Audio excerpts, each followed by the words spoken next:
Hello, everyone. Welcome to Computational AEC. Thanks for joining. My name is Andres Rivera, and I'm going to be the host for this evening.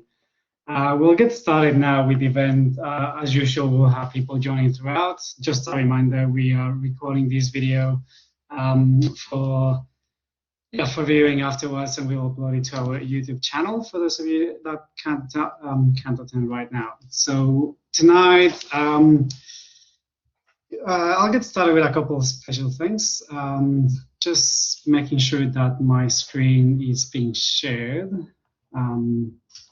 which should be shared. Yeah, so Computational AEC, we are a group based in Melbourne. We organize quite a few events throughout the week, throughout the year. We have very interesting sessions on our YouTube channel available, previous one being on robotic fabrication. We are trying to get together a whole bunch of computational designers and people with skills in the industry that are doing really interesting work. And our purpose is basically just to externalize that work and share it with people so that it gets a little bit more visibility. We are very keen to hear from more people who are interested in joining the group, as well as people who are interested in presenting work on future sessions. You can get in touch with us through our Twitter, our email, or just through our GitHub page. You can subscribe and leave your details, and we can get in touch with you at any time, as well as reaching out to any of the organizers. Starting with a special thanks to our organizers, and a special mention to Ali Tehami, who just joined the group recently and helped organize this event as well. So thank you to Venkatesh, Hos, and Ali for organizing these previous and future events as well.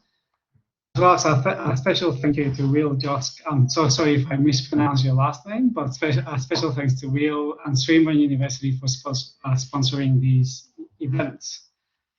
So on tonight's session, I'm just going to keep the intro very, very brief. But before we begin, just a couple of housekeeping. So we will be doing 3 presentations. Sorry. Oh, sorry, I thought I heard something. So we will be having 3 presentations tonight. Each presentation is going to go for about 15 minutes plus questions and answers for each of the presenters. And at the end of the 3 presentations, we will be having a roundtable session where we invite everyone in the audience to open their mics, share questions throughout the chat as well, and we will make sure we direct them to the presenters. So during the presentations, please feel free to drop any thoughts, any links to relevant content. It's happened before where people get really engaged with it and they start sharing their own knowledge as well in the chat. So we encourage that at any time. If you have any thoughts, any questions, please drop them on the chat. I'll go through them and make sure they are addressed either after the presentations or at the end of the roundtable. So tonight, as usual, we've got people from all over the world, and as I said, we do record these sessions, so it's important to know that we try to connect with as many people as possible. Even though we're based in Australia, we try to expand as much as possible. And tonight we're going to be talking about the theme "New Generation, New Skills." As all you know, it's no surprise that there's been a really big push to how do we work differently within our industry with all these emerging technologies, especially now that we've got all the remote working and the likes. There's a whole generation of practitioners that are emerging that have a different skill set to what people maybe 10, 20 years ago might have. And tonight we're taking the opportunity to discuss what those skills are looking like and what people within the industry and academia are starting to do to either nurture or leverage these skills. So tonight we have 3 speakers. We have 3 speakers tonight from across multiple places. So we've got Caitlyn Parry from RMIT University, Erica Brett from ERA and Woods Bagot, and Louise Wotton from Arcan. Collectively, they will be covering what's happening within industry, what's happening within academia, and a little bit of an insight of where the overlap is happening. And yeah, I'm basically just a little bit of an example of exciting work that's happening on those areas. So we will be starting off the presentations with Louise Wotton. I thank every one of the presenters. Thank you so much for taking your time to be able to present tonight. We really appreciate it. So without any further ado, I will hand over to you, Louise, to present. So Louise Wotton is from Oregon. She's a computational designer, and she is our computational design leader for the region New Zealand. She is also part of our transport team, and I can assure you she has really interesting work to show. So without any further ado, Louise, take it away.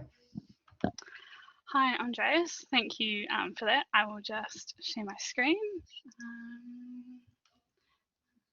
and get started.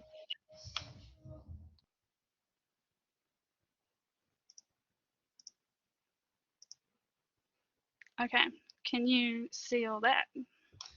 Yes, we can. Perfect. Okay. Good evening, everyone. My name is Louise Wotton, and I work for Oricon in Wellington, New Zealand, where I also teach part-time at Victoria University at Wellington. Firstly, a big thank you to you guys who organised this and make sure it's broadcast everywhere and then recorded. And I'm very excited to be dialing in from little old New Zealand. So I have been working at Oricon as a computational designer for the past 2.5 years, and before that I studied my Masters of Architecture at Victoria University of Wellington. So ever since being exposed to digital architecture and programs such as Grasshopper early on in my degree, I've always had like an interest in computational design, parametrics, and exploring digital technology. This evening, I aim to share experience working in the AEC industry, as well as academia, where I teach robotic fabrication. Over my short career so far, I've been so lucky to have such awesome opportunities at Oricon. As you heard, I'm currently leading our computational design capability here in New Zealand, which has been a really, really exciting and also kind of daunting opportunity, and looking at growing our network of people with computational design skills, and then relating this back to our broader business. So it's been interesting to be involved on the client representative side, as well as working on a strategy to provide consistent digital offerings. So I thought I would start just very briefly with what computational design is to me, or more so from my perspective, how I describe it to my fourth year students, so that like I sound very smart, cool, and that also I appear to have a very exciting job. So at Oricon, we have our own description for computational design, as do many equivalent architects, research institutions. But to me, I think it's more about a way of thinking. I explain to my students, even though when they step into my course, that if they have no prior experience, almost next to no Grasshopper skills, that's not necessarily a barrier, but the first step is about how much imagination you have. So sitting in our basement workshop at Victoria, we have 2 industrial robots. They are amazing machines capable of amazing things, which I will share with you this evening. And then if you can bring equally amazing ideas to the table, that can kind of all come together really nicely. So once you have that way of thinking down packed, and then it becomes more about the application of craft. So what tools are available and what is the best way to bring those ideas to life? And then the more tools you have available to you and comfortable using, the easier it becomes. So when it comes to teaching, our 2 robots are ABB, which we program through a plugin for Grasshopper called How Robotics, which looks kind of like the Grasshopper script up there. So with the setup of the robot being itself quite complex, we offer the students a template to kind of get them started, plug in their robot path, and then we let the template do the rest. So the strength of their design shines through the complexity of their drawings. In the case of our first assignment, which I will explain later on, where they're graded against the parametric control they have been built into their script, and so they're not thrown in the deep end straight away. So this also matches how I approach the engineers and project managers at Oricon. We encourage them to throw any ideas they have at us, even with only a small idea of how it would be programmed, but an idea of what the end product would look like.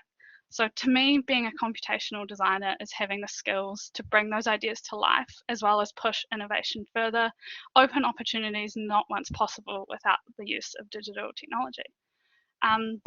So I will Oh, don't know why that was there. It's just meant to be a blank slide. So I have been very fortunate to be around several digital people during my study. One of them being my tutor, Chris Welch, who then hired me, and I now sit next to him at Oricon. Him and some of the other lecturers were great, sharing skills with me through Grasshopper design courses, digital design methodologies, robotic fabrication courses. So during my time at Victoria, sitting on a small island such as New Zealand, and I'm sure those watching from there will also agree that sometimes we're a little bit behind when it comes to the uptake of technology, perhaps limited to physical resources. While this is something I may have struggled with before, it allowed me to feel as though I was picking up something very new and exciting during my time at university. So during my thesis year, I focused on robotic fabrication and 3D freeform printing and our newly established research cohort, AMPT, Advanced Manufacturing for Prototyping and Design. Starting something like this with lack of prior examples, as we were only the second cohort to go through it, was very tricky. I was very lucky to be in a research cohort with two amazing people. My best friend Glenn, my partner Glenn, and my best friend Michaela. We somehow spent a year playing around with the robot, making all sorts of cool things, learning about robotic fabrication purely just by bouncing ideas off of one another.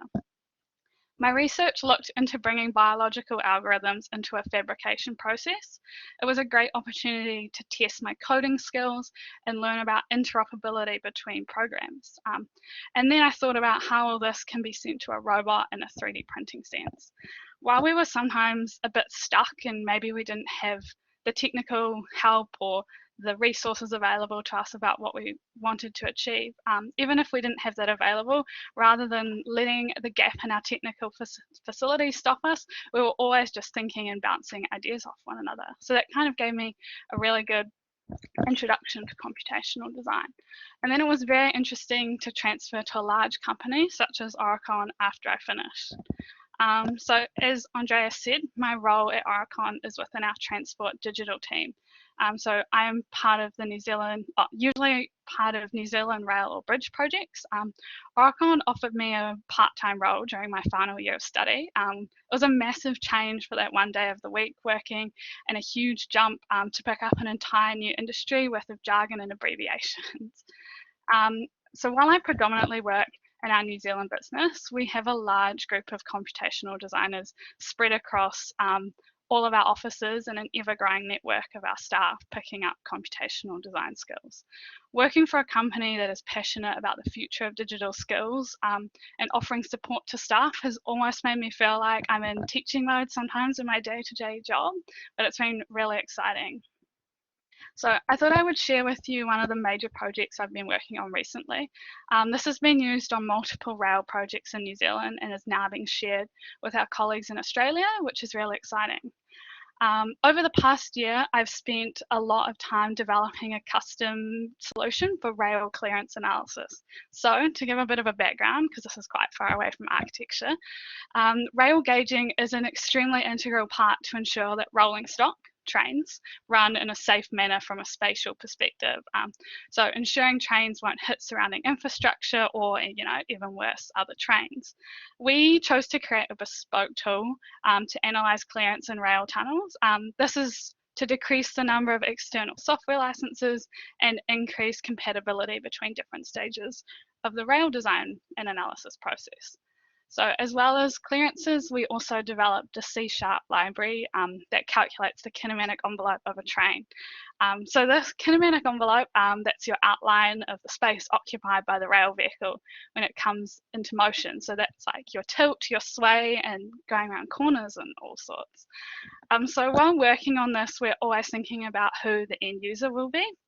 So to begin with, we have created several Grasshopper plugins, but are working on expanding this to Dynamo and perhaps having exports available such as Navisworks and IFC. So creating our own tool to be used in software such as Grasshopper expanded the possibilities of geometry and data manipulation. Grasshopper is great as its visual programming tool and as you guys all know, and also opens doors such as the use of clash detection workflows. So design research coming from a university, like coming straight out of university in this context, was still 100% applicable. But being in practice rather than studying, I also need to think, how do we share this? How is this able to be scaled? A dodgy hard drive that I would work off during my thesis was no longer enough. Instead, we were working on a Git repository, building unit tests, and making sure that if a change was made that was tracked, it doesn't accidentally trip to basically create some sort of strange behavior. So the current workflow is a series of Grasshopper components written in C#. These are then run taking a number of inputs from a point cloud and other kind of inputs. I think I've got that on the next slide. So all of these kind of come together with these different inputs. So a point cloud alignment file, and we have a really cool tool at Oricon that brings in all of rail and roading data into a Grasshopper environment, into Rhino, and then the rail geometry. So basically, how big is your train? And then when they decide to make bigger trains, just introducing different profiles and outlines. So exported for the project team in this workflow are PDFs, tabular data, and DWG files. These allow the track alignment engineers to make quick analysis on their changes of the clearances, and also when it comes to it, allows for quick generation of documentation for design.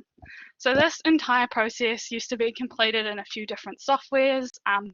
CloudGauger, we are able to only use one software, and eventually we'll have this process hosted outside of a modeling platform, so anyone will be able to interact with it, so hopefully online. We're also able to test out different methods for optimizing the clashes of the tunnels, as this is what I've got going on the screen. So this is kind of really cool visual way to show like how much if you move the train alignment by, how much would you decrease the clash.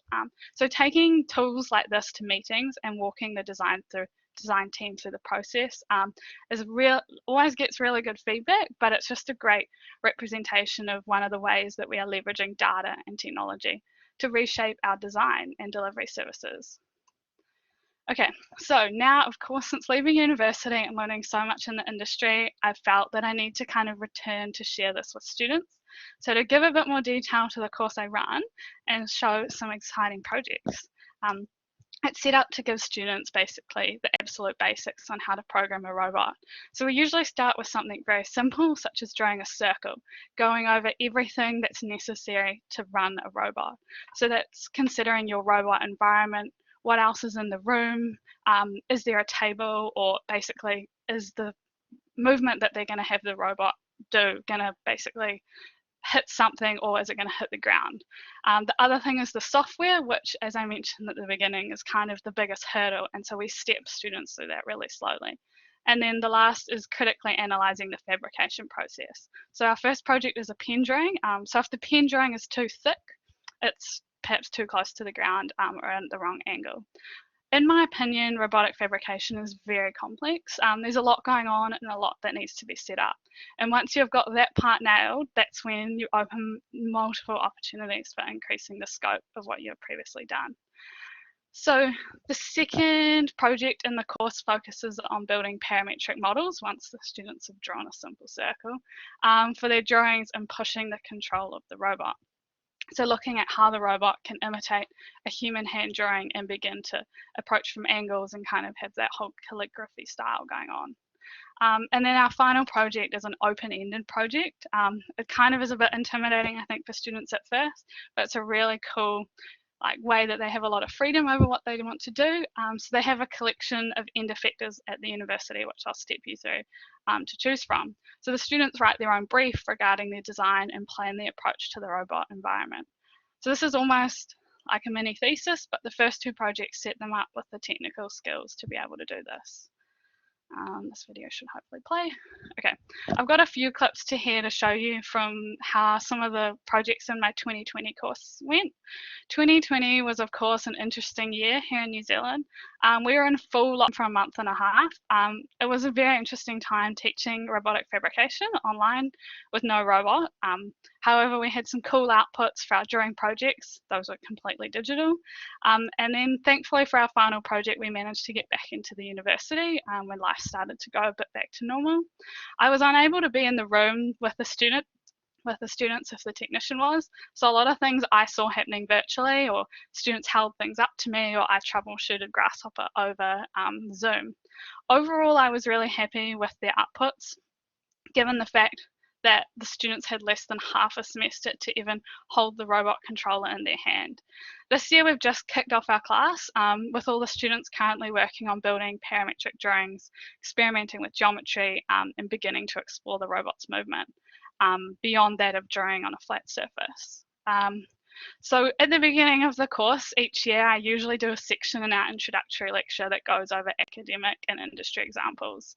So my one piece of advice during this I have to the students is don't try and match anything, because these are usually projects I'm showing from Europe or the UK that are just amazing and massive. And I say, you know, we're a little island at the bottom of the world, but it's really important to kind of push what's happening. So the ones that I've just played through, they're last year's 2020 examples. And so what we're wanting to do is each year kind of grow that knowledge, which is why I'm just a bit of a sucker for punishment and keep going back, because I really enjoy seeing it developing. And so this is my second year fully running the course by myself. In the past, I've just been a tutor, and so I have complete understanding of everything we produce. So fingers crossed for this year. One thing I also really wanted to share was one of the students in the class last year then applied for a summer scholarship at a company, Corox, in Hamilton. So they were looking into large-scale concrete 3D printing. It was really awesome to have these images shared with me of what she had been up to. This is her design that they are printing. Something that, and when she emailed me, she said she wouldn't have even applied for this without taking the robotics course. So it was really cool to see that happening out in the industry. Okay, and finally, I want to finish sharing by talking about my role as capability lead for our computational design network in New Zealand, perhaps the part with the least exciting images. So at Oricon, we have a network of people, as I mentioned before, with skills across all our offices, a diverse group of digital tool makers, and then we also have our core automation team who work to scale tools such as the Cloud Gauger I shared earlier, made up of software developers and business transformation groups. With our regional leadership team here in New Zealand, we are then working on a strategy for ensuring our digital offering is communicated clearly with our clients. So advertising all of the amazing skills that we have in-house across our digital capabilities, which is some of the stuff I've got on the screen that I'm showing here. Then, of course, we're making sure that we're capturing everything internally and sharing that. So just tomorrow, actually, I'm sitting down virtually with all of our rail engineers across the business and sharing the Cloud Gauger tool that I've been developing and showed you guys tonight, and thinking about how we can utilize that. So the really cool part about being a part of a team like this is that we have so much information that's available to us. So it's really handy putting a presentation together tonight. So also, finally, that was a great opportunity to organise upskilling for those interested in tools such as Grasshopper, Dynamo and Python. It's been really cool to see interest from engineers and others at Oricon in these tools after sharing the positive impact it's had on our projects. Just one of the really exciting parts of working at Oricon. So lastly, I just want to say a big thank you to all of you here that have listened tonight. I hope it's given a good insight to some of the stuff we're up to here in New Zealand, and I look forward to hearing from the other presenters this evening. And yeah, that's it from me. Perfect. Thank you, Louise. Really interesting content as usual. I mean, yeah, of course, I know you just a tiny bit from work, so I know the work you're producing is highly interesting. So it's really funny how, you know, seeing a little bit of your journey of going from academia and getting a first exposure to what technology can do in the industry, then going full on into the industry, and then almost wanting to go back to deep, to dive a little bit back into academia. I'm just wondering what was the biggest change you found from jumping from academia to industry, and what has been your biggest learning and B, your biggest challenge in the change of mindset and how you use technology, both really creative ways, but different types of creativity, I would say? I think probably, first of all, the biggest jump is working 40 hours a week and having to get up at the same time every day. But then in all seriousness, the biggest kind of part was thinking it's not necessarily what I'm doing anymore. It's thinking how, if I like walk off this job next week because something comes up, how can I pass this over to someone else and share it, and making sure that everything that's crazy going on in my head I can share and someone else can pick it up and not just spend like 3 weeks untangling. But yeah, I think it's more so thinking it's no longer just your little pie of research anymore. But yeah, that's really interesting. Yeah, I hadn't thought about that actually. The team's dynamics, how big of an impact it has to develop further potential for these kind of tools when you're working on practice. There's a couple of questions in the chat coming in. So first one is, how did you start programming? Wondering whether it was part of your university courses. So I can't quite see that question in the chat, but so at Vic there is absolutely no programming courses. There's a couple of courses where we teach Grasshopper, but getting into the other stuff in my thesis, it was literally just me, myself, and the computer, and online tutorials, which actually drove my head in a bit. And I think like anyone that undertakes a thesis in architecture, you end up following these little shiny silver things down a path, and then you realize that that's actually not doing anything for your overall research. So a lot of shiny things, which was kind of trying to learn a programming language. But it probably wasn't until I came into practice and all of a sudden you have to use it, or you get put on a project and there's just no other way. In terms of when I try to teach students and I'm like, programming is just hard, at least for me. It just requires being forced. Yeah, I found that teaching really reinforces almost learning again what you already knew, or learning it differently to be able to explain it. It's really interesting. And yes, I mean, architects chasing shiny new things, and then on the other end chasing black things. there's the spectrum. There's a last question from Philip Boleski in the chat as well. He says, within your Oracle role, I was wondering if you had developed or saw potential for developing computational approaches to the design engineering of the landscape in infrastructure projects. So I assume you're meaning maybe landscape architecture. Would you take that, Andreas? Landscape. That's my take on it. Yes. Yes. Okay. It's kind of a space that we're always wanting to go into, and at the moment it's been really cool actually. We've hired 3 interns, so they're actually ex-students of mine. So one of them's looking into how do I describe it, like generative solving of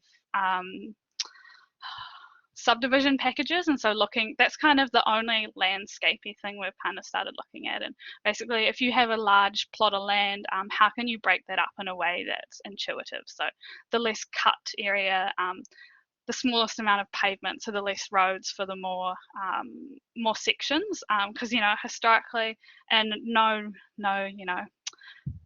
I'm not dissing any engineer, but this stuff usually gets done, for years and years and years by the same people. And so kind of having those tools and utilizing those tools such as generative solvers is kind of, I think, a better approach, or at least kind of a good approach to get 75% of the way there. Landscape architecture itself is probably not something I have even thought about. I know we have a whole landscape architecture team in Melbourne. You may know more about them, Andreas, but no, I'm not actually sure. Well, I might redirect some questions at the end, because it's actually really interesting how we can start talking about the difference between how these tools are used in architecture and how they're used in engineering. And you yourself coming from an architecture study background, it will be an interesting conversation. But I think I'll leave those ones to the end for the roundtable. Thank you very much for your presentation, Louise. Really appreciate it. Thank you. And just a reminder, everyone, yes, please keep dropping comments or questions or anything on the chat, and we'll keep going with them and answering them as we go. Thank you so much, Louise. So up next we have Erica Brett. I'm really sorry if I mispronounce anyone's last name or name. It's just that the accent is really hard to get rid of at times. So thank you for joining us tonight, Erica, and thanks for agreeing to present. So Erica is a senior design researcher at ERA R&D. So it used to be formerly SUPERSPACE at Woods Bagot Architecture. I can see Erica has been studying on a whole bunch of interesting places coming from Stanford University and UC Berkeley. So she has a pretty wide and holy view of how these trends in the industry are happening across the globe as well, and with your role across Woods Bagot, which is quite an international firm as well. So thanks again for joining tonight, Erica. And without any further ado, I'll hand over to you. Cool. Just gonna try to share my screen here.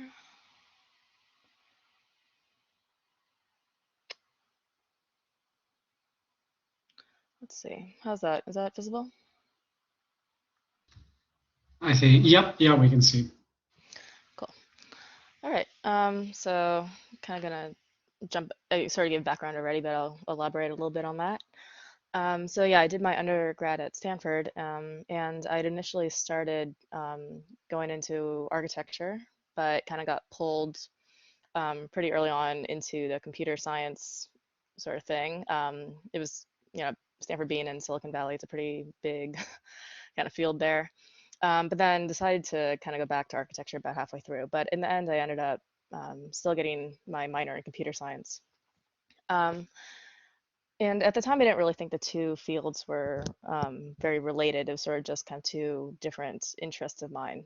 But anyway, after working for a year at a small kind of architecture firm in Berkeley, I went to the College of Environmental Design at Berkeley for my master's in architecture. And there was where I kind of ended up putting a lot of my programming skills to use in a way I didn't really expect.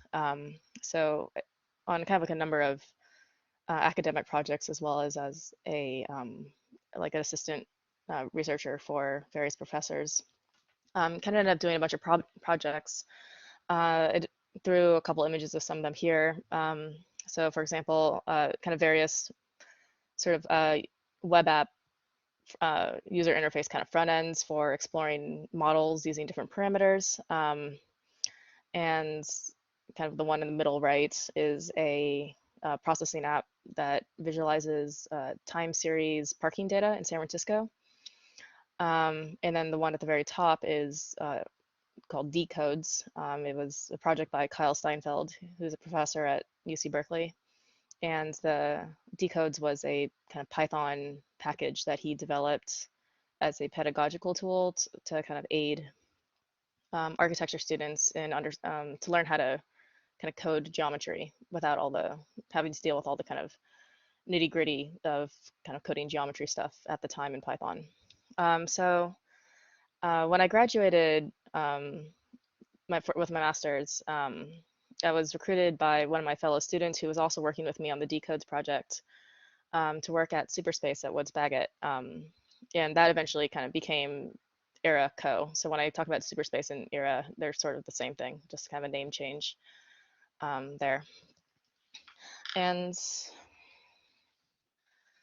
so a little bit about SUPERSPACE / ERA R&D. It kind of has its roots in this kind of school of thought developed by Space Syntax at the Bartlett School at UCL and Bill Hillier, and this was all kind of happening in the late 1970s and 1980s. And they actually were ended up doing a lot of this stuff by hand initially, and then it became kind of computational. And there's a lot of kind of theories and methodologies in space syntax. I won't go over all of them, but the kind of idea is, so how do you apply kind of computational, or how do you kind of quantify space so that you can analyze it?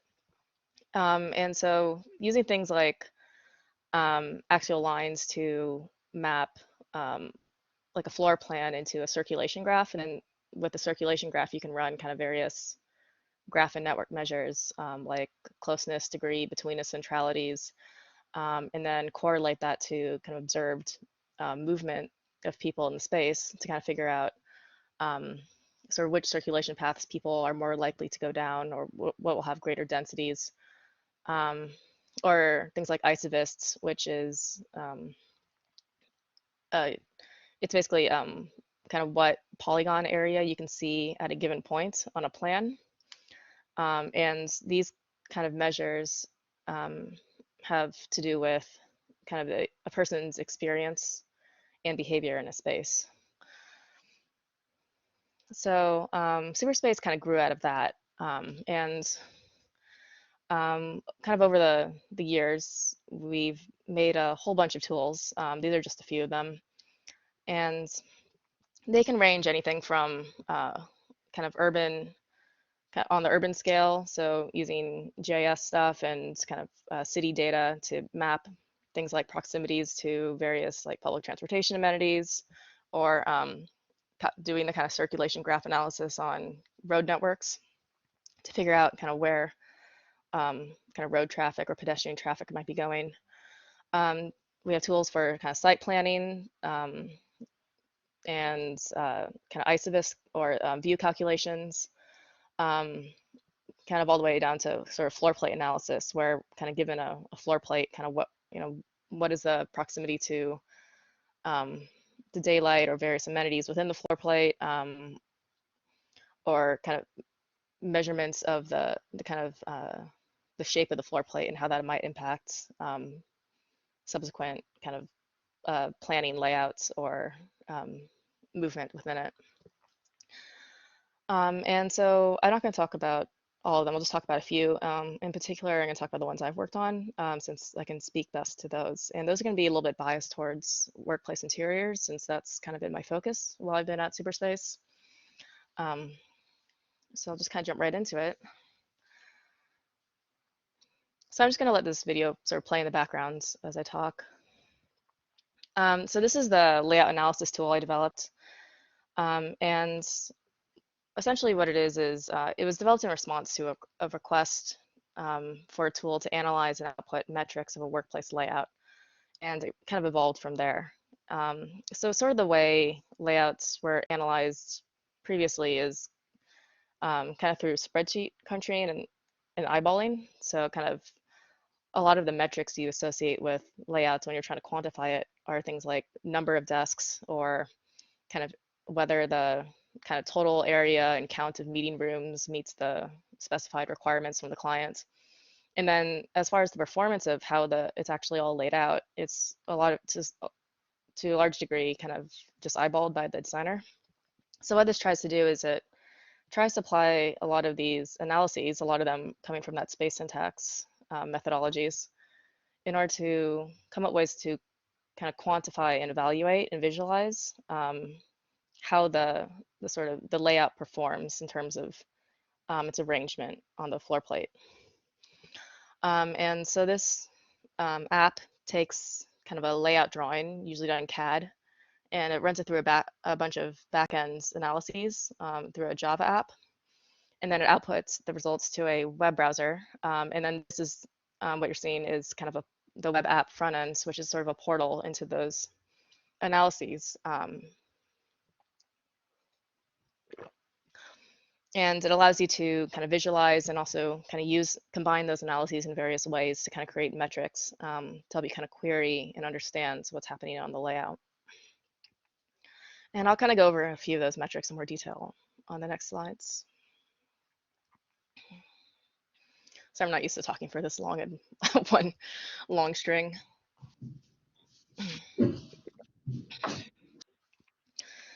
So these are a couple of the sort of base metrics it does.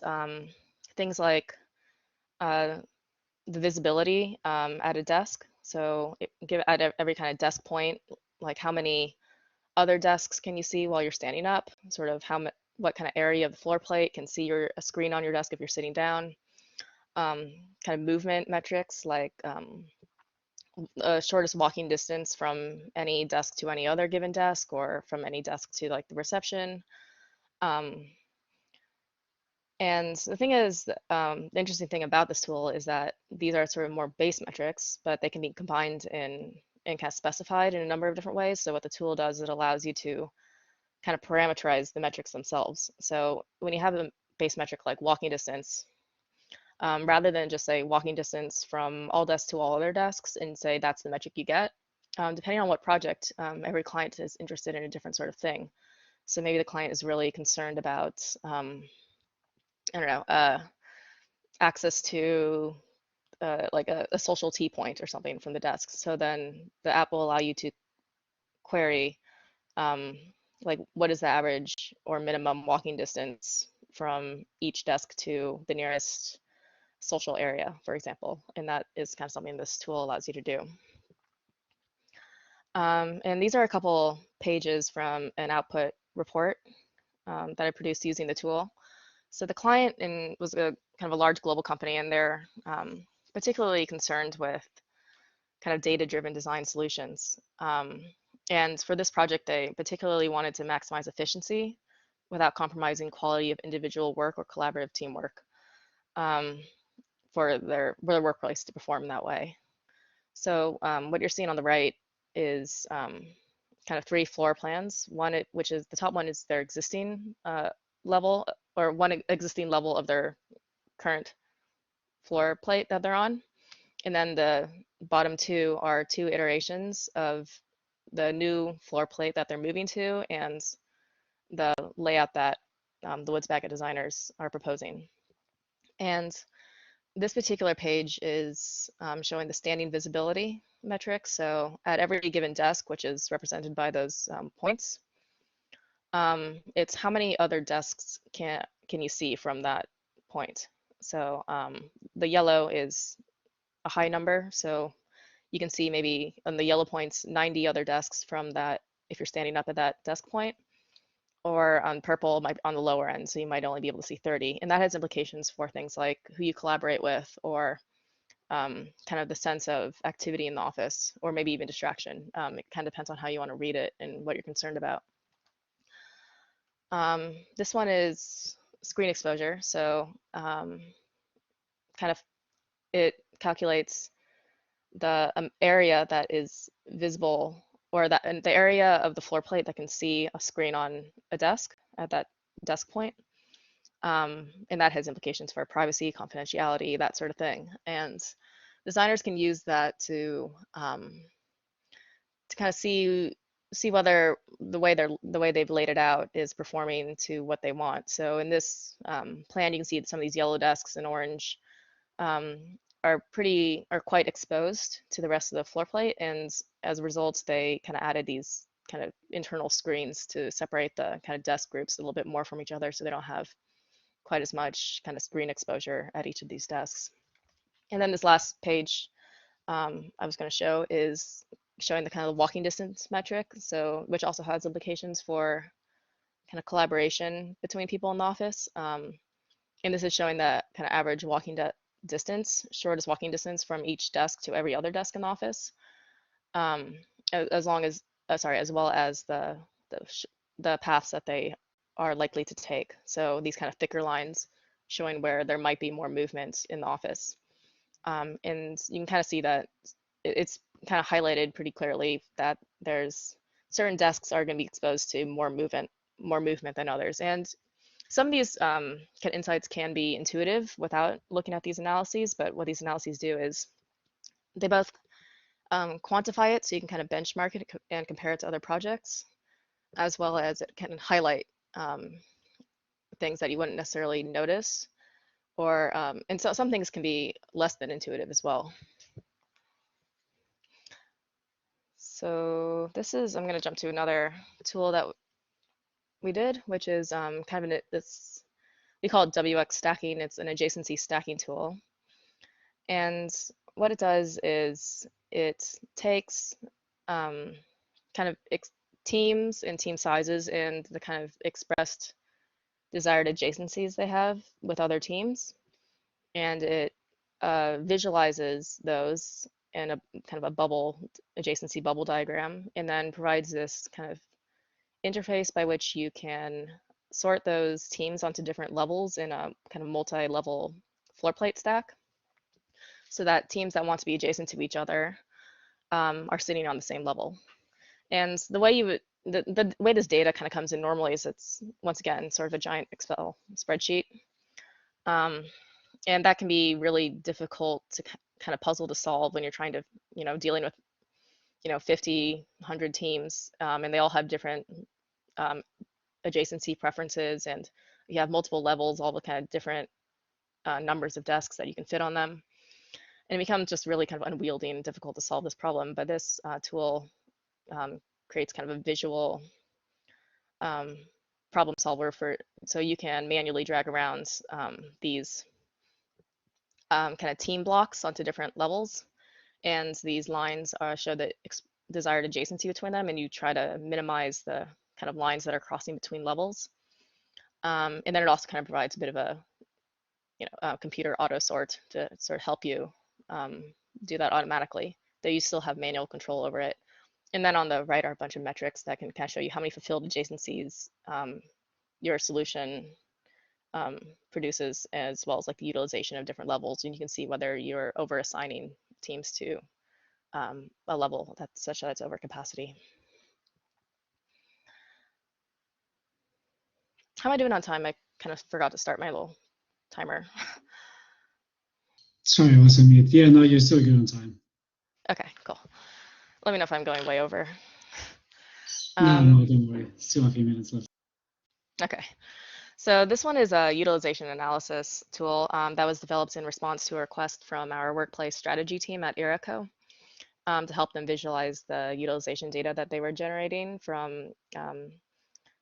So the way they get this utilization data, they would often send people into a workplace and kind of have them walk around for a week and kind of mark at different locations in the workplace, kind of what activity was being performed there, and whether it was occupied or not.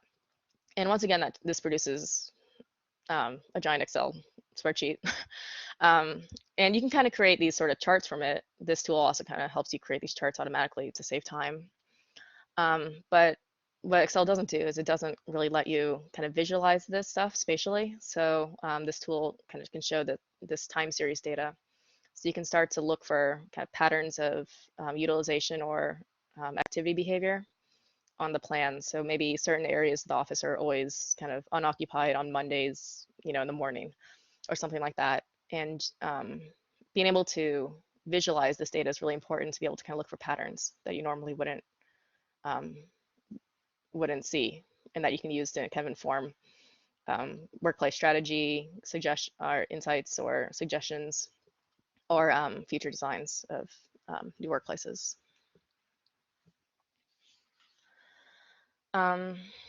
So this one was a dashboard that we did for kind of a large global company early last year. And the idea was to draw in real time from the data sources they had on how their employees were working. And so this would be things like Blue Jeans calls or Google Calendar invites, as well as like kind of meeting room booking data and employee surveys. And so it would draw from those data sources in real time and then visualize all the stuff on a dashboard so they can see how their kind of organization is doing over time.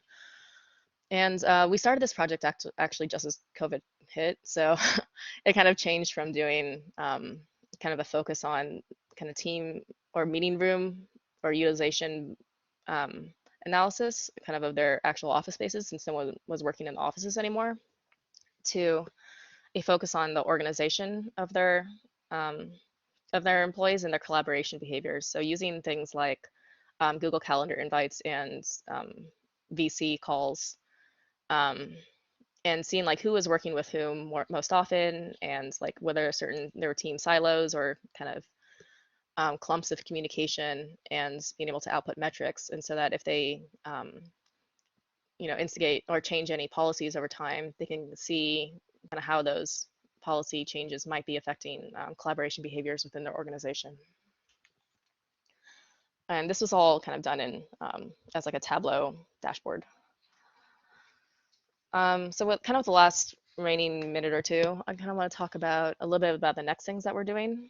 So kind of the old way we were doing things was our team was, it was sort of like each person was working on a tool, mostly individually, and the tool would kind of exist a little bit in its own silo. So we had a bunch of these different tools, and they were all kind of set up a different way and had a different kind of interface, and there's a lot of duplication of effort where each of us would sort of implement these analysis algorithms somewhat independently.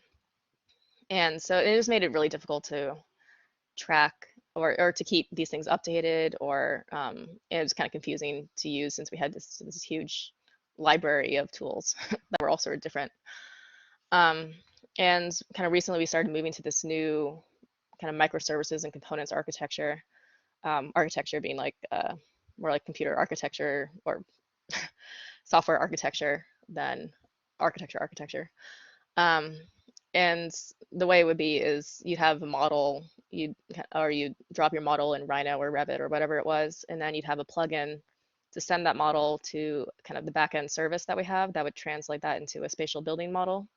And then each of these kind of analyses would be kind of a separate like microservice that would run on that spatial building model, produce these analyses, store them in a database, and then these web UIs would be kind of portals that you can use to view the results of those analyses and to kind of query them and explore them. And then you can combine those kind of different kind of UI components and different analyses in different ways in this kind of portal front ends that the client would access. And as part of that effort, kind of what I've been doing has been creating a kind of a component library. And this is everything from buttons to 3D geometries or kind of Mapbox components or like D3 line charts. And then so that we have a kind of a library of components that we can draw on to combine them in different ways to create things like this ARC Spatial. It's a retail spatial analysis kind of web app that you can it kind of explore the different sort of spatial properties of a retail plan that you're producing. And this is all kind of using that that new architecture or the new microservices and components architecture way of doing things, where you send the model from Rhino, it goes into the backends, kind of converts it into a spatial building model that gets analyzed on the backends using all these kind of different reusable microservices analysis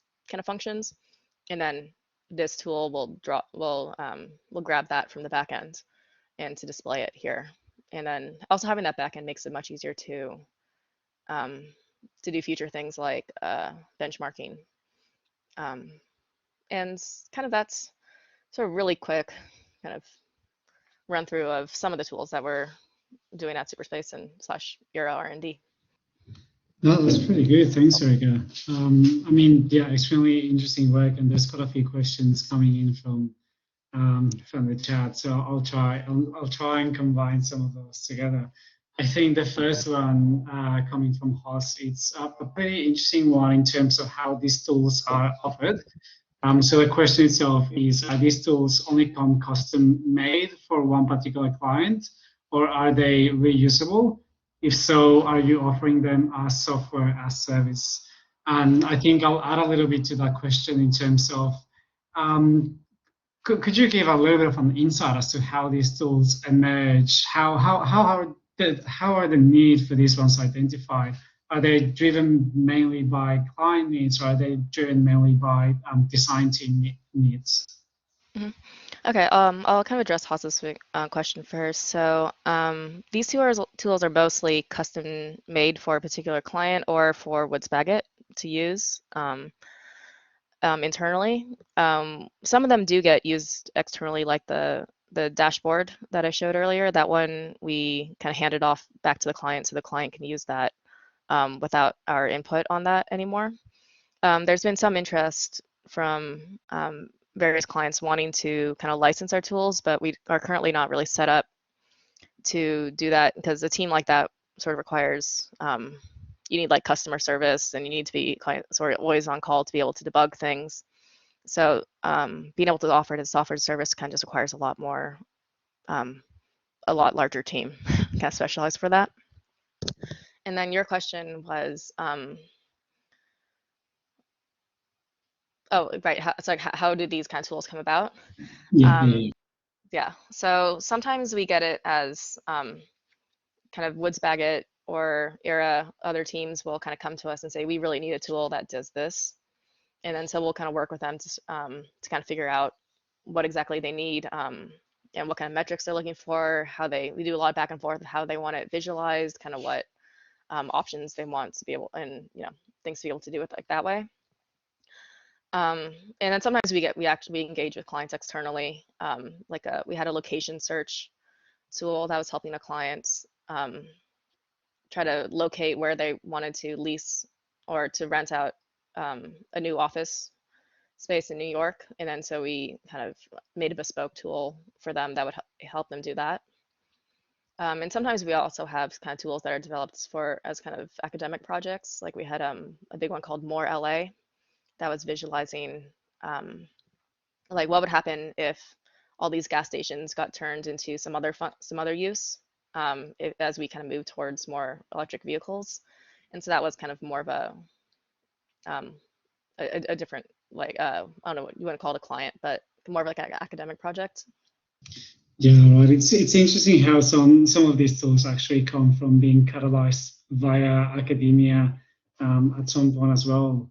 I think just one last question, which is quite interesting. So you showed one of the tools collecting data that measures or could sort of reflect a little bit on the productivity from staff and how they were collaborating as well. So a question from Van is, how do you deal with privacy and surveillance in concerns with tracking employee meetings and collaboration data?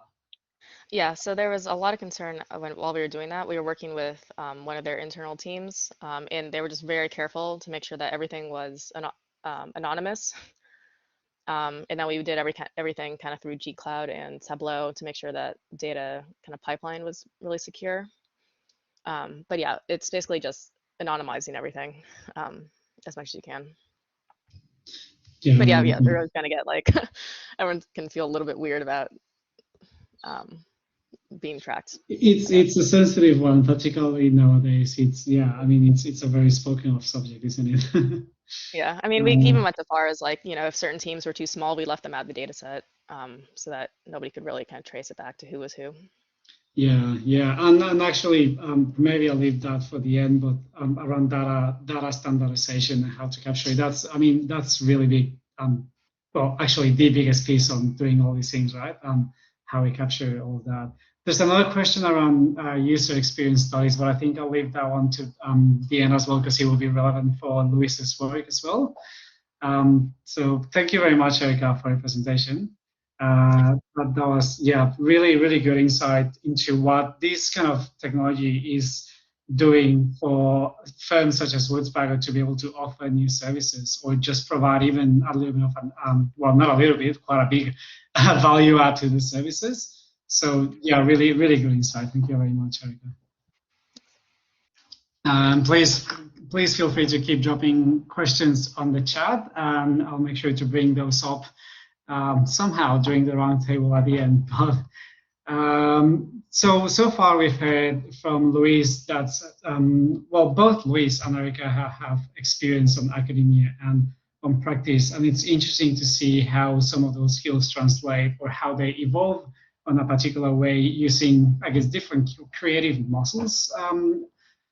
And now our next speaker, we have Caitlyn Parry. So Caitlyn Parry is an associate lecturer at RMIT University, and she's been coordinator for quite a few years the subjects of architecture communications, where they teach quite a bit of programming, different digital modeling techniques, as well as running some really interesting studios within RMIT. She's also had experience with the first year students doing really interesting stuff on virtual reality. So it's going to be a really good insight into what RMIT is doing with, to nurture new skills in this new generation of architecture students.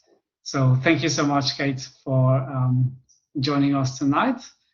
And I mean, I'm always trying to introduce people as much as possible, but it's hard to encompass everything that they do, because it's Renaissance people that we've got here with us tonight. So take it away, Kate. Great. Thanks so much, Andre. I really appreciate being invited. So I guess as Andre said, I'm an associate lecturer and industry fellow at RMIT. Before that, I kind of did biomedical science and neuroscience. So I'm always kind of interested in neural networks and systems. So it's been kind of really nice to bring it into architecture. I guess I got into the digital world by initially studying an elective at RMIT, and it was looking at that Dairy digital project piece of software, which was just kind of ugly and hideous, but in like the logic was quite appealing. So Jane Burry taught that, and just because of that, I did an internship with them working on the Sagrada and building digital models, trying to figure out the kind of relationships with the pinnacles. And then a few other projects. I just kind of essentially helped build this, but the reciprocal truss model that was done with some guys abroad kind of fascinated me and kind of really got me into this.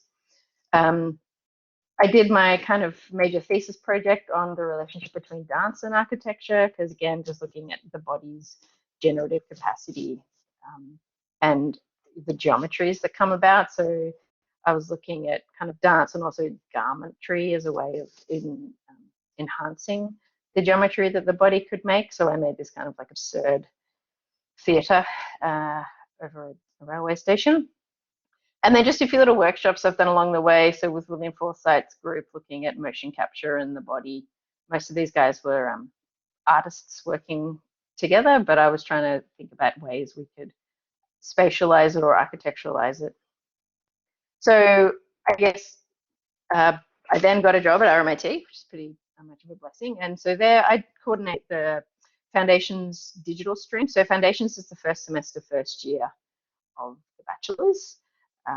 So we get them, like it's a 4-week cycle that they essentially do.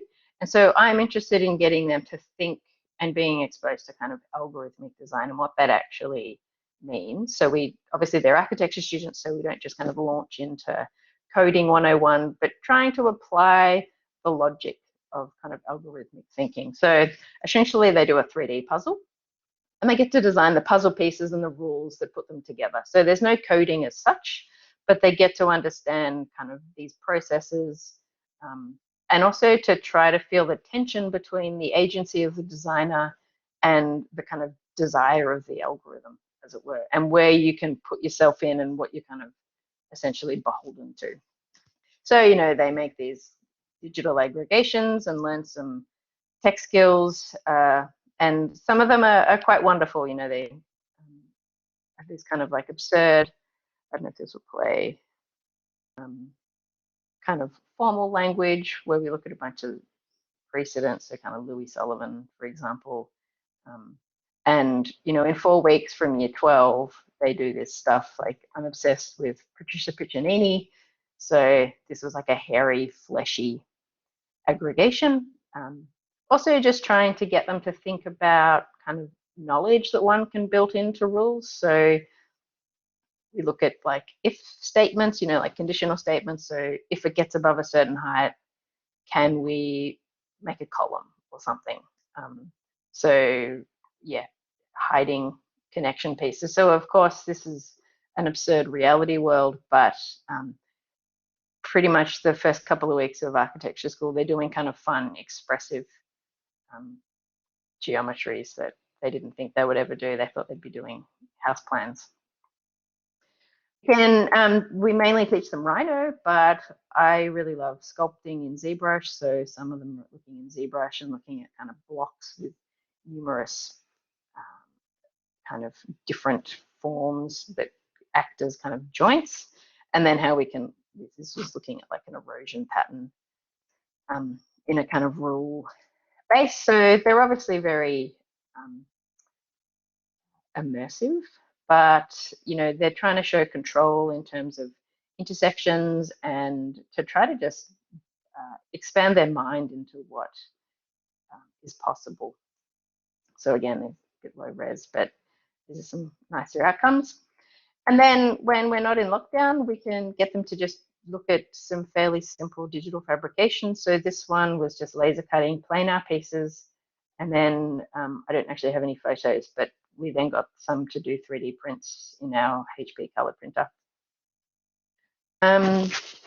We have also at some stage has been introducing to augmented reality. So the idea, like using the Hologram app, which I understand Will has come in and spoken to you guys previously.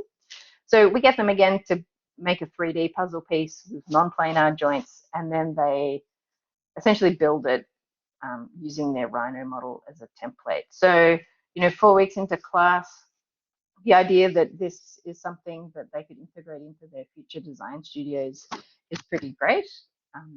We show them the projects that Hologram have done in terms of like the brick building, so they can see that there is real world application, because we do find in some of the students there is a little bit of hesitancy about really putting in the time and effort, or the overheads essentially, to learn this stuff, because they don't necessarily believe us that it's got any kind of real world value, unless they're kind of like gamers and they're kind of already in.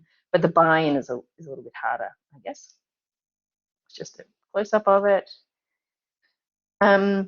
I'm mainly talking about like the work that I've done. So I guess I'm not kind of representing RMIT, as this is their kind of philosophy. So this is the stuff that I've been looking at. And then I've also got permission from Roland and Nick Bao to talk about some of their stuff too. So this is an elective I ran. I was interested in, this was when Hologram first released their application, and I was interested in the resolution of the Rhino model. So we essentially got them to make a whole bunch of things in ZBrush and then try to sculpt them using the model as a template. So this was a little resin model that they sculpted, they poured resin and then made, like used the Dremel to kind of cut away, and then did like injection moldings to try to get the color working, which this was, to be honest, one of the better outcomes. It was a lot of mess at the end. But again, the students were really engaged and came up with like essentially their own end effectors, which were just syringes. We tried kind of coming up with jigs and all kinds of things for tracking. So the idea that the architect is not just the person that kind of sketches or CADs up things, but is also the tool generator. Something that I was pretty interested in. I'm also interested in kind of fashion and how there's the relationship between the body architecture and the garment. And again, this was kind of similar to that previous one where we looked at using the hologram of the body to then design over the top. So we used augmented reality to essentially sculpt over the body and then get this kind of rigid Iris Van Herpen style garment that was fixed over her. She wasn't particularly comfortable, but looked okay. And there's also, so I'm just going to show a few other design studios. So the studios generally at RMIT are kind of curated to a fairly kind of broad end. So Jack Mansfield Hung is a tutor with us who looked at, he runs a studio called Fake Lab, and he looked at the generation of form and style transfer like a couple of years ago when it was kind of early on, and how one explores ideas of the uncanny and then puts a bit more of themselves into this work. I run a studio with an artist, Lucy Irvine, who is a lecturer in textiles, and I was interested in looking at, I wanted students to critically analyze the use of AI in architecture. So sure, we can get AI to generate a whole bunch of floor plans, but then if that's not our role anymore, then who are we? And Lucy was interested in the idea of craftsmanship.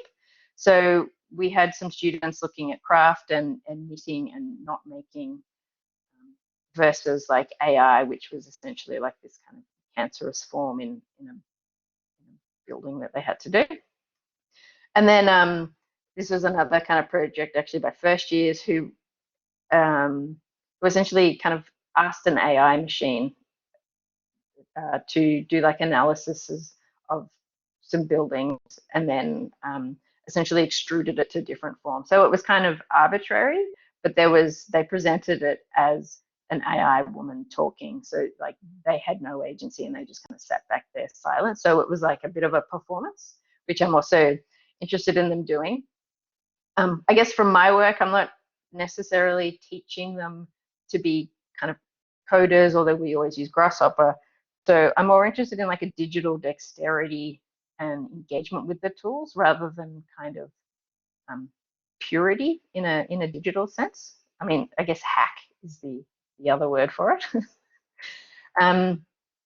This was a design studio that I ran with a colleague, Malira Heta, working with a dancer from Chunky Moves, looking at the translation of the body again in dance to a form. So we looked at the ideas of notation and then how one could kind of codify that into essentially a kind of either a spatial diagram or kind of moments of intensity, which then might inform a plan. So again, it's not the tools itself, it's kind of how one translates them or uses them in an architectural setting.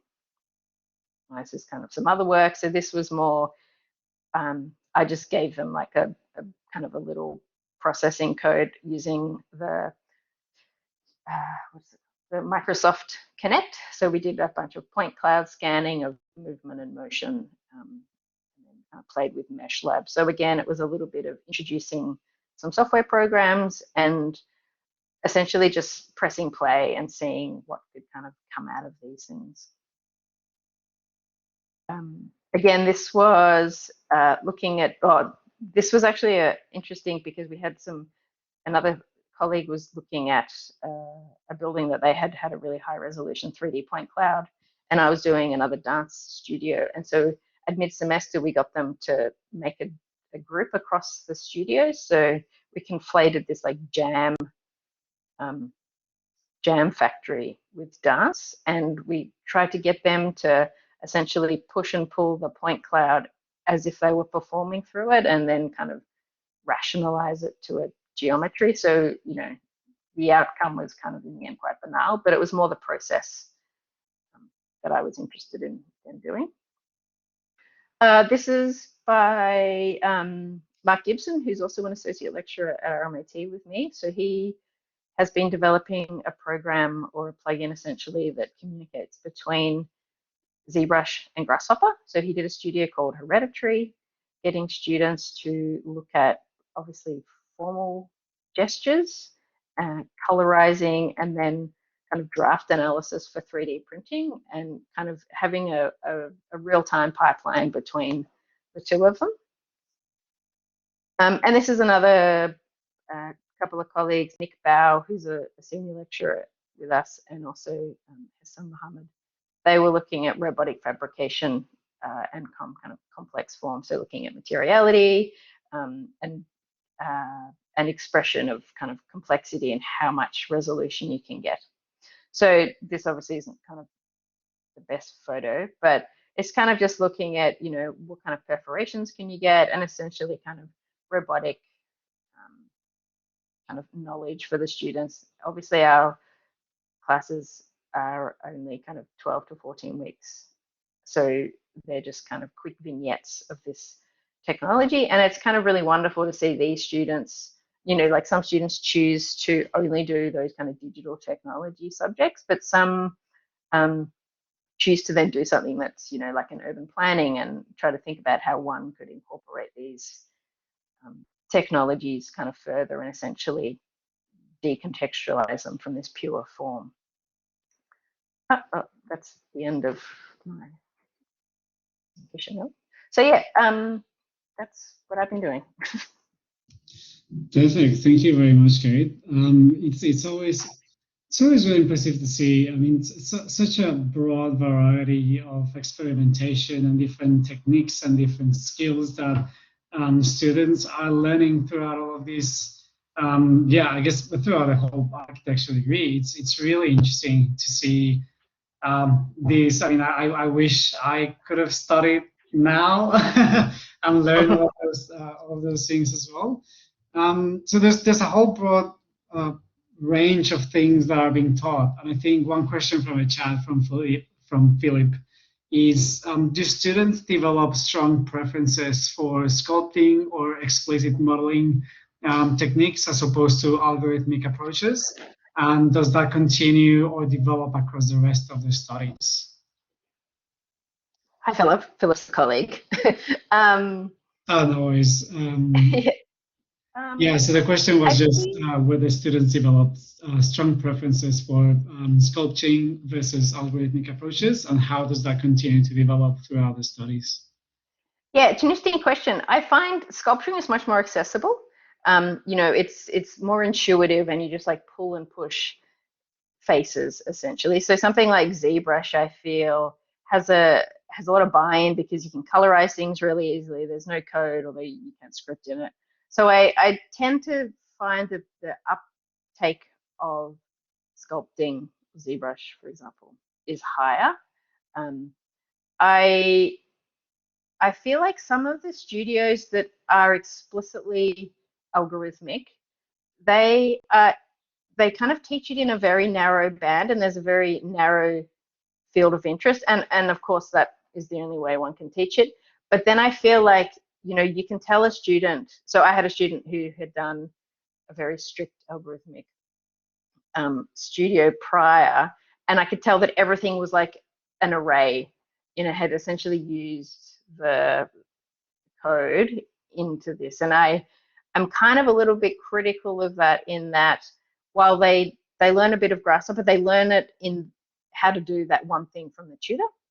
And they kind of, and I think that's kind of like one of the criticisms of Grasshopper in general, is that you can do one thing if you've taught it, but you know, sometimes the learning isn't extrapolated in to be able to purely drive it. And I think that's one of the struggles I have as the Comms 3 coordinator with Mark, is that, you know, they can do the stuff that we ask them to do, but then they feel still a little bit jolted in its kind of uptake for future other studios. Like, they can do the basics and they can follow along with a billion tutorials that are online, but I don't think it's not super common for them to take it up and kind of keep developing it themselves, to be honest. I think it's good to be exposed to it, but yeah, I'm not sure what your experience is in landscape, Philip, but yeah, I feel like it's a little formulaic in its application.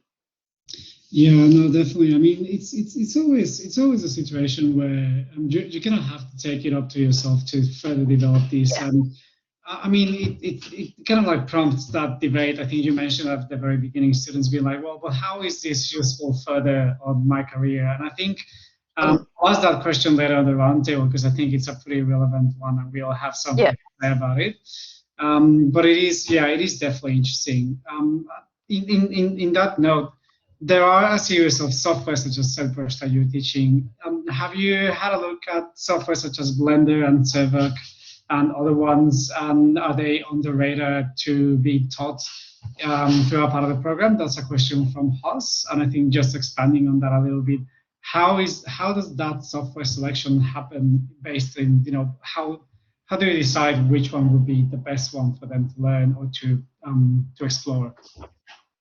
Yeah, sure, it's a good question. So I guess in first year we teach them Rhino, just because I feel like that's a stock standard delivery, and V-Ray. We're starting to teach them sub-D modeling in Rhino, so we've moved away from Maya, which is easier because then they don't have to learn two interfaces. So I guess the sub-D modeling in Maya originally was informed by some of the more senior staff members who have had kind of use in it, so i.e. Roland, and was kind of interested in students getting exposure to that different type of modeling. I think sub-D is obviously the way to go with Rhino, just on account of it not being another software program. We don't teach Blender, but I've used it in some design studios, and I am actually going to do an elective on it next semester, hoping to kind of blend Blender and C# and kind of Unity stuff, because I think that that's a really interesting kind of loop that Rhino essentially doesn't offer. I guess we teach Revit, obviously, because that's an industry standard for documentation, but there are kind of other programs that, if they're free, that design studios can introduce, but formally we don't kind of teach them. We don't teach ZBrush, although I've done an elective on it explicitly. It's taught a little bit in any kind of studio by Roland, but because of the kind of interest from students, they're like, I've done a bunch of video tutorials and they're all kind of accessible for them. So yeah, I also am kind of interested in what the students actually want to learn. So I'm on this is kind of like the welcoming committee, it's called, and belonging. And as part of that, we tend to get feedback from the student body about what they're interested in. So that's also what's kind of prompted me to think about Blender, because it is open source, there's lots of information on it. And yeah, so it's a little bit of like, what is industry using, what's helpful, and what are the students also interested in that they can apply. Yeah, that's a great one. I mean, selecting things that are easy to also kind of expand on or continue to learn on your own time, and that's accessible, and not through an expensive paywall like a lot of Autodesk products that we know it's difficult to explain to a student, and you're just starting to, well, just wanting to learn, I guess. Yeah. Which is a shame. Like, I mean, Marvelous Designer is really interesting. I really love that in terms of kind of garments and fabrics. But again, it's pretty inaccessible once you've tapped out all your free trials. And I'm not interested in students having to put a whole huge outlay of money in. We've got kind of ZBrush licenses, so that's why I'm kind of happily providing licenses for that.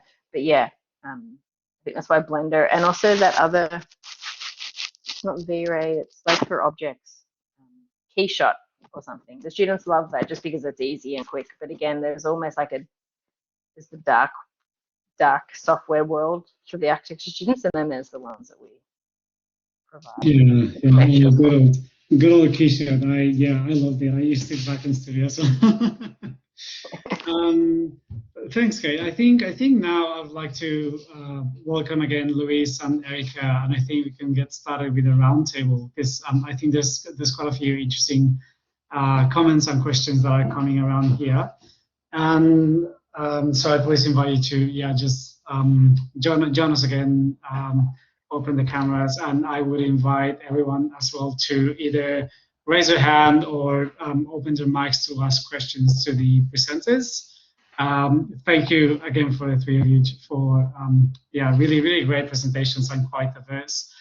I think I would like to open the roundtable with the big debate, which is, what's the value of what we do? I mean, of course, looking at the three presentations, it's pretty clear to me. But I remember being a student back in the days, and I mean, I started programming and doing things just because I thought it was cool. And I'm the kind of person that's like, it's cool, I'll do it now, I'll figure out what to do with it later.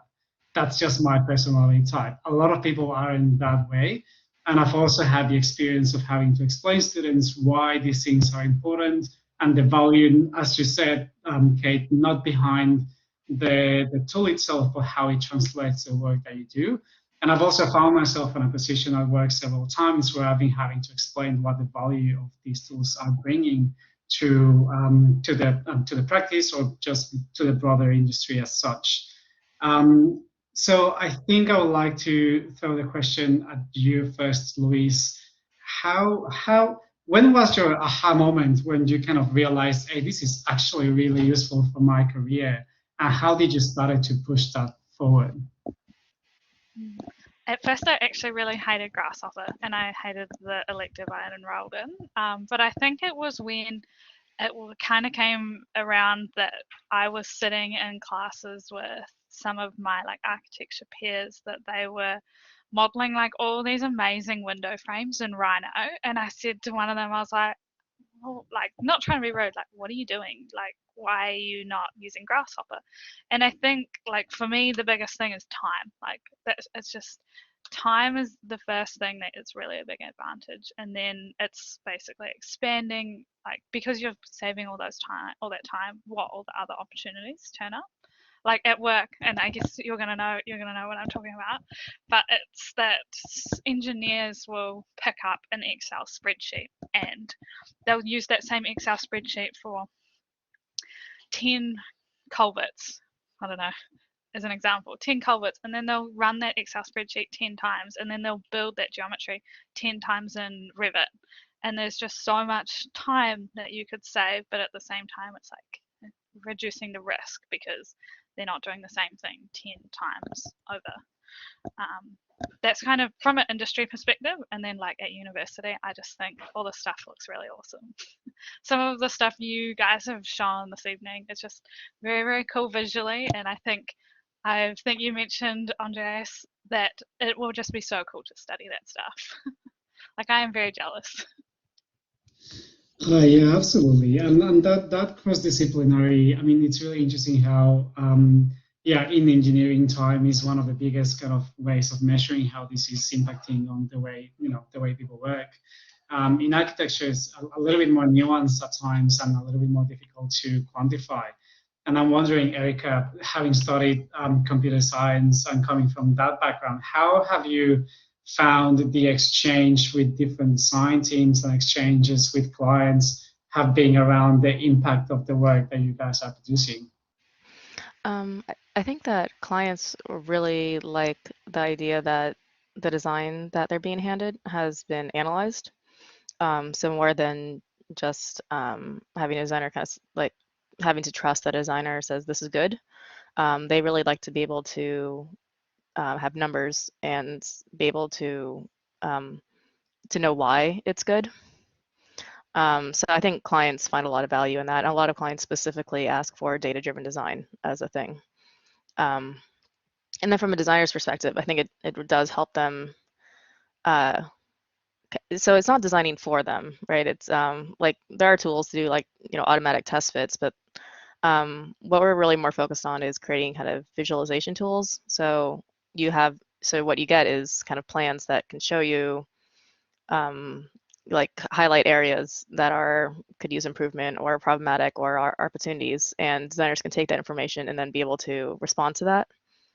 So I think there's a lot of value in doing that, and without kind of computation, a lot of these things are to a large extent impossible or so time consuming that they would be kind of effectively impossible to do.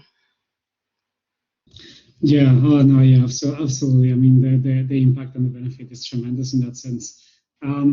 Louise and Kate, well, I mean, the three of you actually, this sense of having, to explain to students the value of why is this going to be useful further in their lives. I remember several times having to explain, well, it's not about you doing on Grasshopper, it's about you knowing that there's step 1, step 2, step 3, and that's kind of that way of thinking is very useful.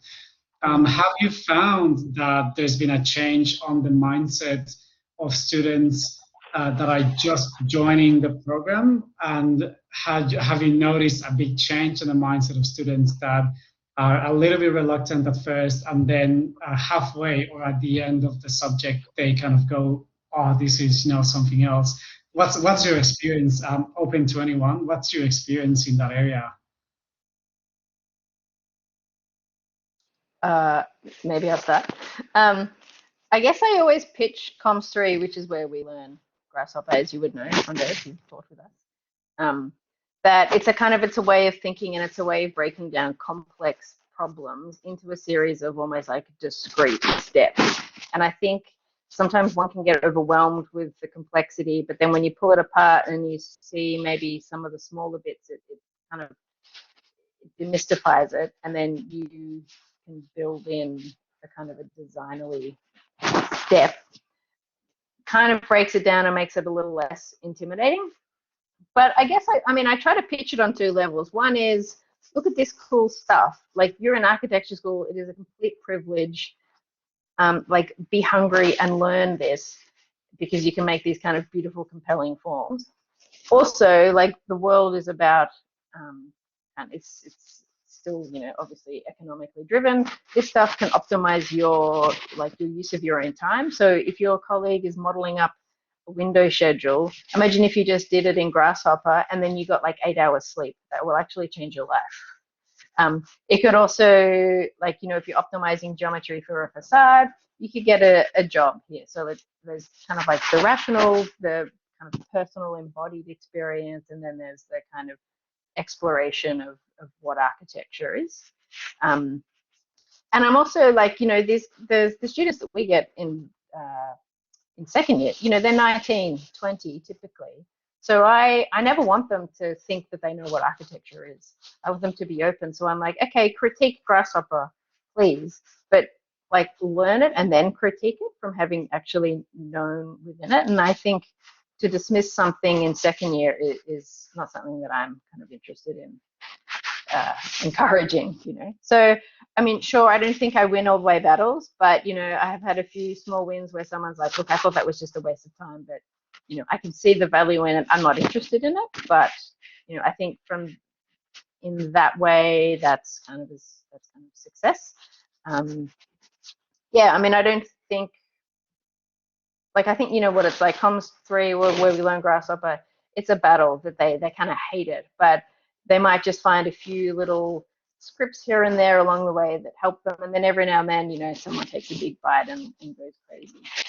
But again, I think architecture school is about exposure and kind of throwing bombs of attempting to push what architecture could be.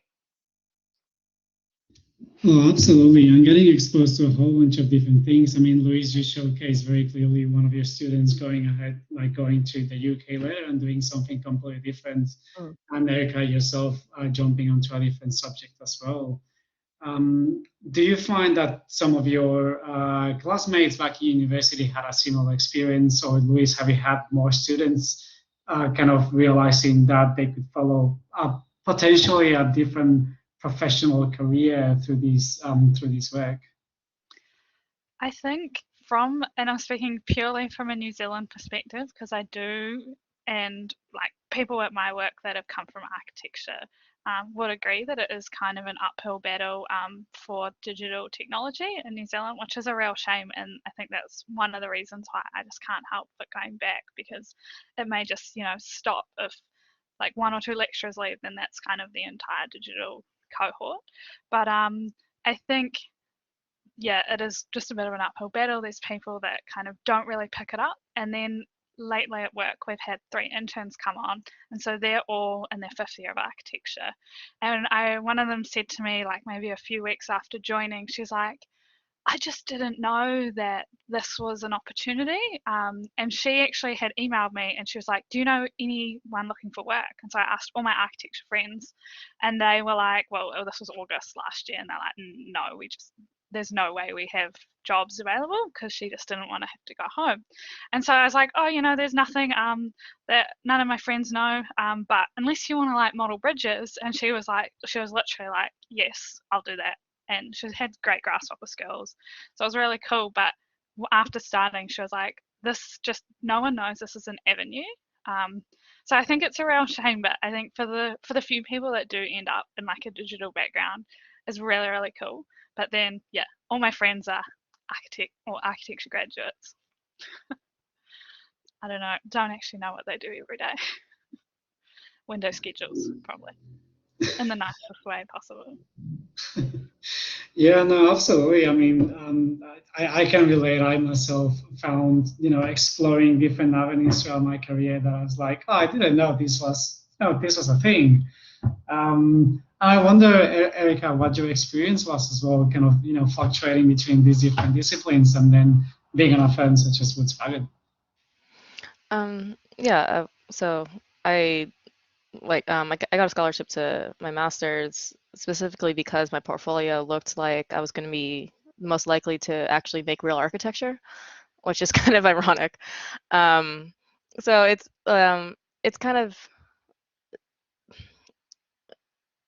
let's see. So I haven't really kept up with a lot of my classmates, so it's hard to for me to say like what are the kind of different pathways people go into. But I think anybody. Like I thought I was going to do architecture, but having these skills, you kind of see all the different ways you can apply them. And if you don't have these kind of skills at all, then it's like a lot of these pathways seem kind of closed, or the possibilities don't even exist in your imagination. So it's kind of like having tools, right? If you don't have the tools, you don't even know what you can do with it. I don't know if that answers the question at all, but. Yeah, no, well, it was less of a question and more of a, you know, sharing, I guess, what your experience in that area has been, and it's definitely interesting.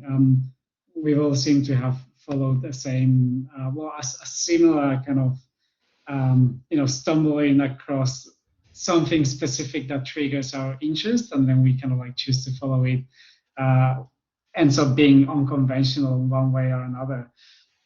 From your experience, Kate, having people that are really excited and sometimes might struggle to see the value in it, do you find that there's enough information out there, or enough, I guess, engagement from practice into academia to be able to tell to people something like what Louise was just saying now for the interns, in terms of this is a possibility?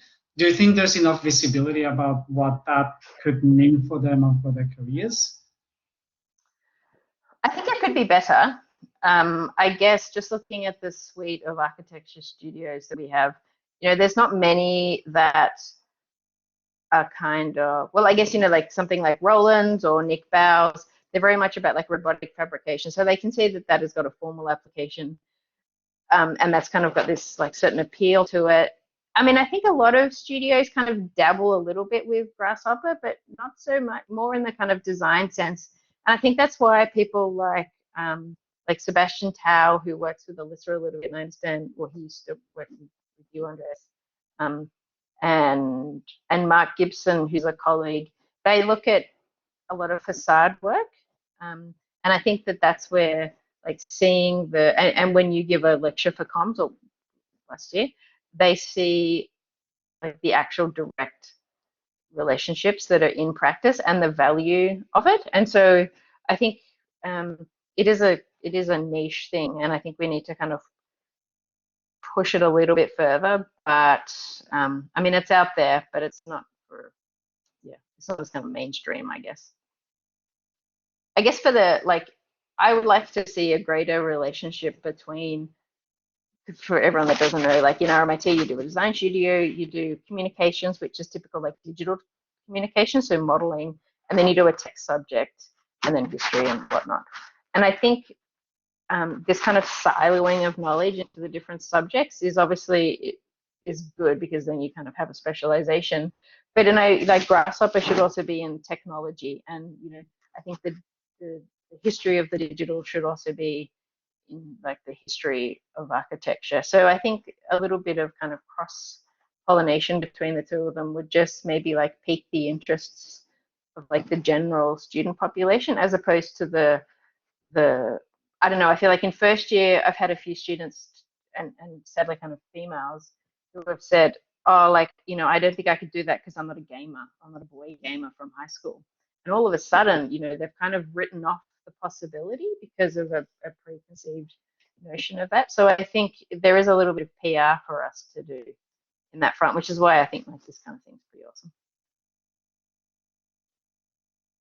Yeah, I mean, there's always that bit of a bridge, and there's this transitional learning period from subjects such as technology, which just for everyone outside of RMIT is more about the technical aspects of I guess what architecture is on the real world, right? And I'm just wondering, Louise, do you find from your experience transitioning from architecture also to engineering and having that jump of skills, do you think there's anything that could have been helpful in university? Of is there one specific thing that you can pin down that would have been really useful for you to have at university, or would have been really useful as well to have in practice to help that jump? A degree in computer science would be very helpful. But I think when I was at university, just maybe the support, like more support, like actual technical skills.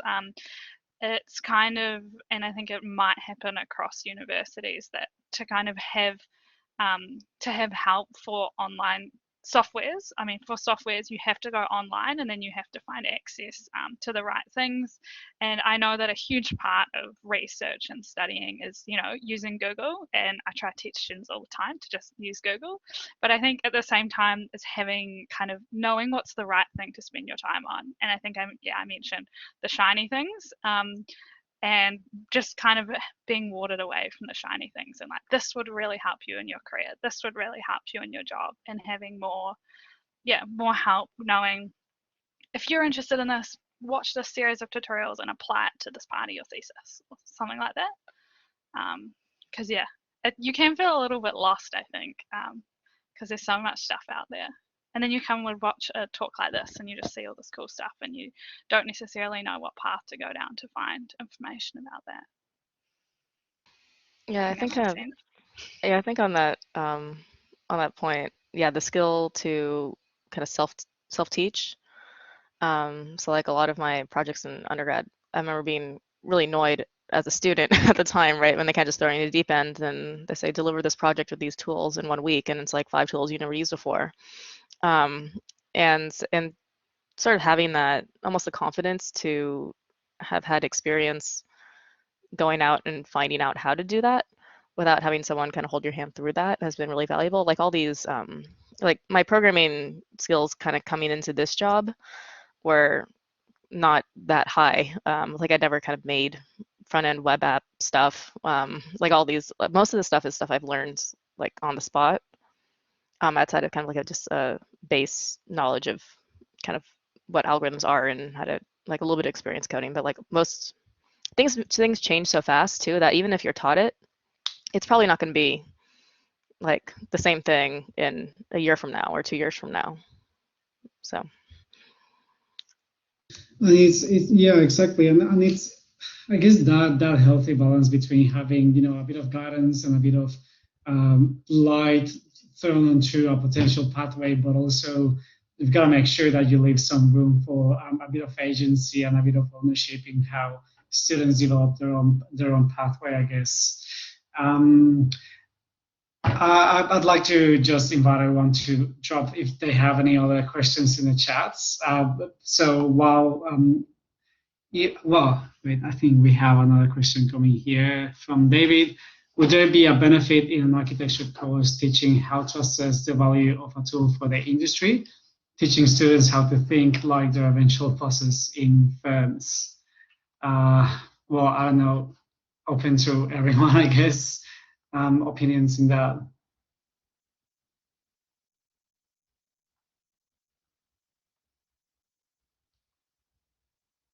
How to assess the value of a tool for the industry? I mean, I guess it comes down to the application of it and the thinking behind it. It's about thinking about what problem that particular tool is trying to solve and whether there's any other ways in which that could be solved, right? Yeah, I mean, I feel like it's something that a master's studio or a master's subject could talk about. I guess I can only really talk to like the way I see RMIT, and that the bachelor, I mean, Vivian calls it kind of adventurous driven design, and so we're kind of interested in pushing the ideas of like what architecture could be, and maybe thinking about like, you know, the person that drafts buildings might be kind of redundant in 20 years. So how do we, you know, at the primordial end of architecture, kind of recreate it within and kind of think about context and whatnot. And I think putting students into the role of the boss already, I think puts them in a box of knowing what that is. So it's like, you know, we're in this kind of capitalist world and we're kind of working with developers. And while I think that's incredibly useful, I don't know if at a bachelor level whether that kind of closing off of like the absurd creativity is where I would generally take my studios. I can't obviously talk for everybody else, but I think there is the notion of fostering kind of I can't say that word, but an entrepreneurial kind of spin on design. And I guess that's why kind of Will is pretty wonderful in terms of how he's developed Hologram, and that you know, he never kind of came out to want to do a software program, but his design thinking and innovation has affected the industry and not the other way around. So he never thought like a boss. He thought about a student who could challenge the ways that we do things. And I guess I'm more interested in that. So it's like thinking about a future boss. I work with Will. Oh, okay. Well, yeah, cool.